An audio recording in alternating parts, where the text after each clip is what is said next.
Dans des temps immémoriaux, ceci et ceci n'existaient pas. Croyez-le ou non, mais même ceci n'existait pas. Oui, il fut un temps héroïque où des hommes devaient réfléchir pour effectuer des calculs complexes. Pour autant, ces aventuriers préhistoriques n'étaient pas démunis. Dès 1620, Edmund Gunther, un mathématicien anglais, invente l'échelle de Gunther, une règle permettant de simplifier les opérations de calcul.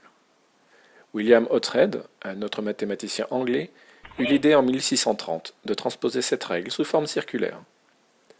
C'est en 1942 que la marque Breitling a l'idée d'en équiper ses chronographes avec le premier modèle de chronomate.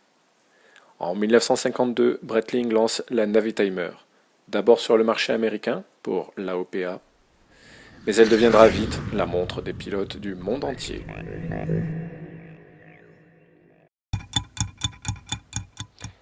Imaginons maintenant que vous soyez l'heureux possesseur d'une de ces montres à règles de calcul circulaire, et que vous soyez également un pilote, ou tout simplement que comme moi, vous ayez toujours eu du mal avec la table de 8. La règle à calcul pourra vous rendre de fiers services. Elle est composée de deux disques, le disque mobile sur la lunette tournante et le disque fixe sur le cadran. Le disque mobile est toujours en relation avec des quantités qui varient au cours du temps, comme une vitesse ou une consommation de carburant, tandis que le disque fixe est en relation avec les problèmes concernant le temps. Sur le disque fixe, vous trouverez une flèche marquée NPH. Ce repère est utilisé dans tous les problèmes qui concernent des quantités à l'heure.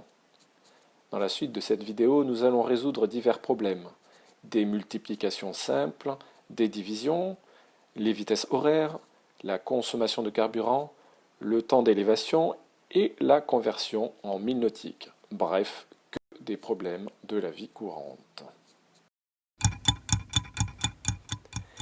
Imaginons que vous deviez effectuer une multiplication qui dépasse vos compétences.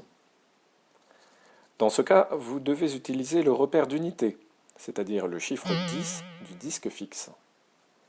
Placez ensuite le multiplicateur du disque mobile en face de ce repère.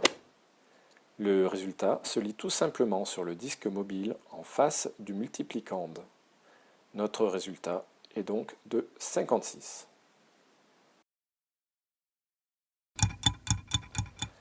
Maintenant, votre fille, qui s'amuse visiblement de vous voir embarrassé, vous demande de diviser 54 par 9. Dans ce cas, vous devez placer le dividende du disque mobile sur le diviseur du disque fixe. Votre résultat se trouvera alors en face du repère d'unité. Non, 54 divisé par 9 ne font pas 60, mais 6, vous l'aurez compris. Il faut s'adapter au multiple de 10. Là, on entre dans la cour des grands. Vous êtes Antoine de Saint-Exupéry. Vous vous êtes attardé au bureau pour finir un petit roman. Et vous voulez savoir si vous allez rentrer chez vous à temps pour le dîner. Il vous faut connaître la distance qu'il vous reste à parcourir et votre vitesse horaire. Placez votre vitesse sur le disque mobile en face du repère MPH du disque fixe. Trouvez votre distance restante sur le disque mobile. Le temps pour la parcourir se trouve en face sur le disque fixe. Mettons que vous voliez à 212 km/h et qu'il vous reste 250 km à parcourir.